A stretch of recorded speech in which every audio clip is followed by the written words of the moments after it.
memberikan perhatian kepada murid yang bertanya dan cuba memahami soalan dengan baik. Apa yang ditanyakan, sebab tidak akan bertanya seseorang melainkan dia tidak tahu. Maka haknya adalah dibagi tahu apa yang dia tidak tahu. Karena itu guru agama ini sifatnya dia tidak sembunyikan ilmu. Malah kadang-kadang yang ditanya itu sedikit sahaja, tapi yang dijawab banyak sekali.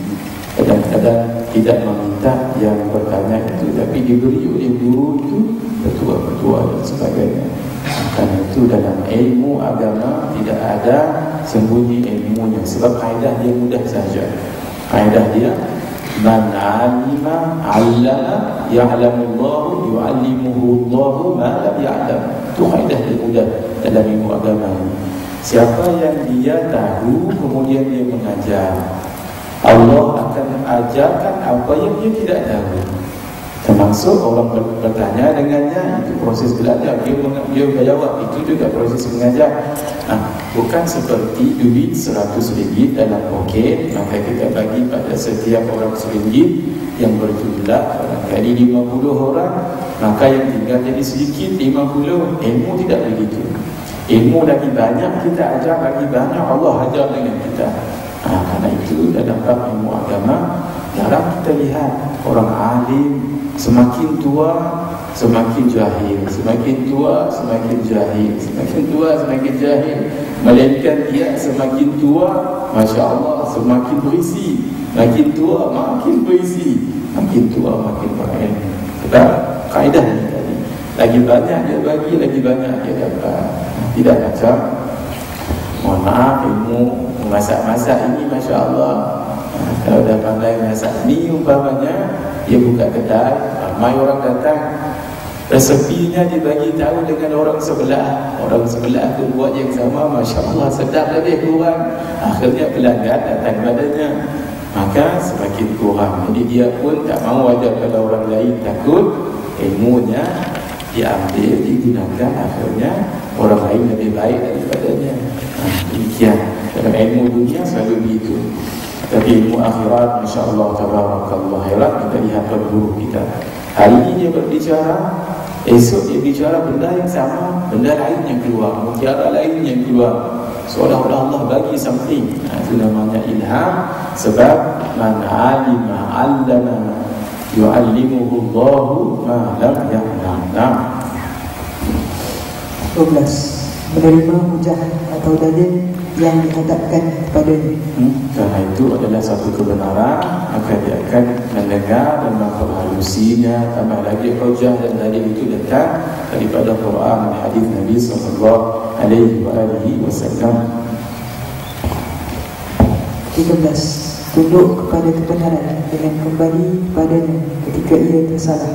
Kalau dia barangkali berfatwa, ternyata fatwanya salah, barangkali dia tersilap akan kefahamannya ataupun terlupa akan ingatannya, maka dia rujuk kembali pada kitab yang disebutnya salah. Qaul ini bukan qaul Imam Syafi'i, tapi qaul Imam Malik. Yang guru yang baik ialah dia tidak akan terus diam, takut malu tak. Dia akan mengumumkan, maaf semalam jawapan anda salah, sebenarnya yang disebut itu bukan imam ini tapi imam itu. Demikian. Mungkin yang disebutnya salah.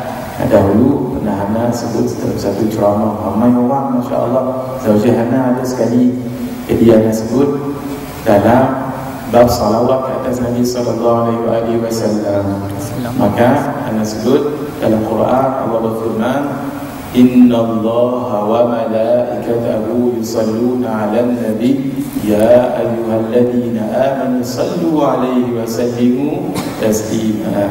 Dalam bab salawat ini, Allah dan sesungguhnya Allah dan para malaikatnya bersalawat ke atas Nabi. Maka di situ Allah menggunakan yusalluna. Yusalluna fi'il apa? Fi'il mudhari'. Fi'il mudhari' yadullu 'ala al-istimrar. Fi'il mudhari' yadullu 'ala al-istimrar. Fi'il mudhari' ini menunjukkan akan berterusan sampai bila-bila. Allah dan para malaikat bersalawat sampai bila-bila. Sampai bila-bila. Sampai bila-bila. Sampai bila-bila. Sampai bila-bila. Jadi ana terus tidak sebut. Jadi ana sebut yusalluna fa'al amar. Fa'al amar yadullu ala istimrar. Masya Allah, tak ada seorang pun tegur. Mungkin dia takut nak tegur dengan Syekh. Walau di bawahnya ada ustaz-ustaz. Masya Allah, ana tidak merasa sebab Masya Allah tengah semangat. Jadi bila anda balik ke rumah, saja anda kata tadi abang sebut salah. Tadi abang sebut yusalluna fa'il amar, kemudian yadullu ala al-istimrar. Dua kali abang ulang fa'il amar. Masya Allah, sudah tersilap. Terus saya SMS kepada ustaz di situ, tolong bagi tahu jamaah malam esok sekian-sekian yang anda sebut adalah salah. Demikian, Masya Allah. Bukan nak memuji diri ni, bukan bagi sama ada. Dan nak cerita, itu pun buat yang sama. Siapa saja tak kira. Alim mana pun orang itu kalau yang namanya tersilap. Ini kita la yusamma al-insan illa binisyani. Tidak disebutkan insan melainkan dengan lupanya. Sebab itu kita disebut sebagai insan. Insan maksudnya manusia, insan kerana nisyan, kerana lupanya. Allah 14. Melarang murid daripada ilmu yang boleh mudaratkan. Apa-apa ilmu yang boleh mudaratkan, untuk ilmu hitam, ilmu whatever, ilmu dunia yang boleh menyebabkan lalai, itu mesti guru yang baik akan juga. 15. Melarang murid daripada menghendaki yang lain daripada Allah dengan ilmunya. Umpamanya dia ingin belajar tapi dia nak, Masya Allah, buka bisnes dengan ilmunya supaya jadi orang kaya, bukan untuk mengajar orang jadi pandai dan boleh buat ibadah dengan baik. Itu mesti dilarang.